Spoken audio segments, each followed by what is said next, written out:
بسم اللہ الرحمن الرحیم۔ السلام علیکم ورحمۃ اللہ وبرکاتہ۔ اچھی بات ہے چینل کی طرف سے میں اپنے دوستوں کے لیے آج سورۃ الفاتحہ اور سورۃ الفاتحہ کے کچھ مجموعہ اسرار کو ذکر فرماؤں گا۔ بسم اللہ الرحمن الرحیم۔ الحمد للہ رب العالمین۔ سب تعریف اللہ کو ہے جو صاحب سارے جہاں کا۔ الرحمن الرحیم، بہت مہربان نہایت رحم والا۔ مالک یوم الدین، مالک انصاف کے دن کا۔ ایاک نعبد و ایاک نستعین، تجھ ہی کو ہم بندگی کریں اور تجھ ہی سے مدد چاہیں۔ اہدنا الصراط المستقیم، چلا ہم کو راہ سیدھی۔ صراط الذین انعمت علیہم، راہ ان کی جن پر تو نے فضل کیا۔ غیر المغضوب علیہم ولا الضالین، نہ جن پر غصہ ہوا اور نہ بہکنے والے۔ یہ سورۃ الفاتحہ کا ترجمہ، سورۃ الفاتحہ اور سورۃ الفاتحہ کا ترجمہ ہے۔ رب العزت نے کیا چھپا رکھا ہے وہ بیان فرما رہے ہیں۔ نمبر 1، اس سورت میں 10 چیزیں مذکور ہیں۔ 5 چیزیں خدا تعالیٰ کے متعلق ہیں اور 5 چیزوں کے متعلق اور 5 بندوں کے متعلق ہیں۔ خدا تعالیٰ کے متعلق جو چیزیں ہیں وہ یہ ہیں: الوہیت، ربوبیت، رحمانیت، رحیمیت، مالکیت۔ بندے کے متعلق جو چیزیں ہیں وہ یہ ہیں: عبادت، استعانت، طلب ہدایت، طلب استقامت، طلب نعمت۔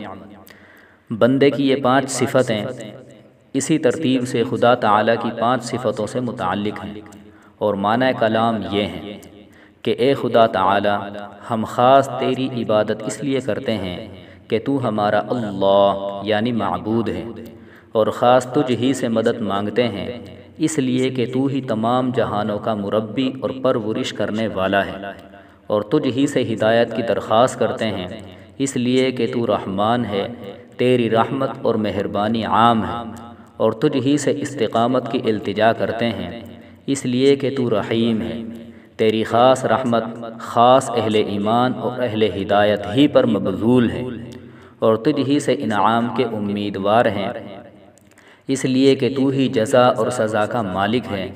ایسی کامل نعمت ہم کو عطا فرما کہ جو غضب اور زلال کے شائبے سے بالکل پاک ہو۔ تفسیر کبیر، صفحہ نمبر 151، جلد نمبر 1۔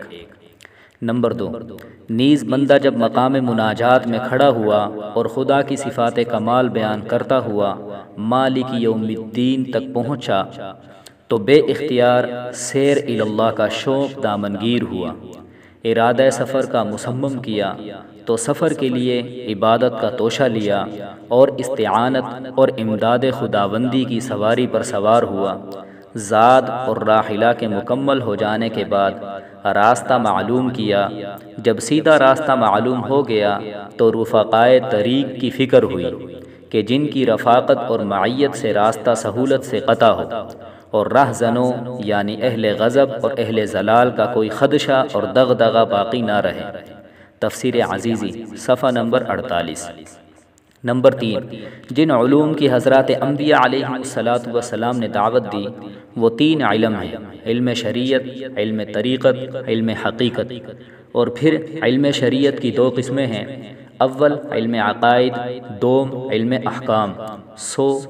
الحمدللہ رب العالمین الرحمن الرحیم مالک یوم الدین میں الہیات یعنی خدا تعالیٰ کی ذات و صفات کا بیان ہے، اور اہدنا الصراط المستقیم الی آخرہ میں ہدایت اور ضلالت، سعادت اور شقاوت کا بیان ہے۔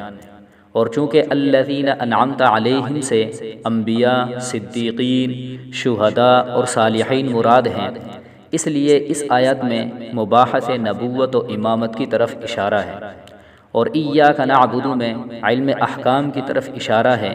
علم طریقت جس میں نفس اور قلب کے امراض اور معالجات سے بحث کی جاتی ہے۔ اس کے 3 مرتبے ہیں۔ پہلا مرتبہ توحید فی العبادت ہے کہ سوائے خدا تعالیٰ کے کسی کی عبادت نہ کرے۔ دوسرا مرتبہ توحید فی الاستعانت ہے، یعنی سوائے خدا کے کسی سے مدد نہ مانگے۔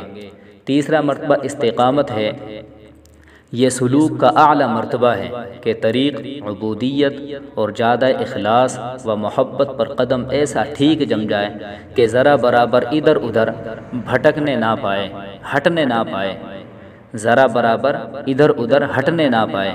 ان مراحل اور مقامات کے طے ہو جانے کے بعد درجہ ہے مکاشفات اور تجلیات کا، کہ قلب پر صحائب الہام کی بارش ہونے لگے اور علوم اور معارف اسرار اور لطائف منکشف ہونے لگیں۔ یہ علم حقیقت ہے، اللہ تعالیٰ جس پر چاہے اپنا انعام فرمائے۔ صراط الذین انعمت علیہم میں اسی علم کی طرف اشارہ ہے۔ اگر بھائیوں کو ویڈیو اچھی لگی ہو تو ویڈیو کو لائک ضرور کریں اور دوسروں تک پہنچائیں۔ جزاکم اللہ خیرا۔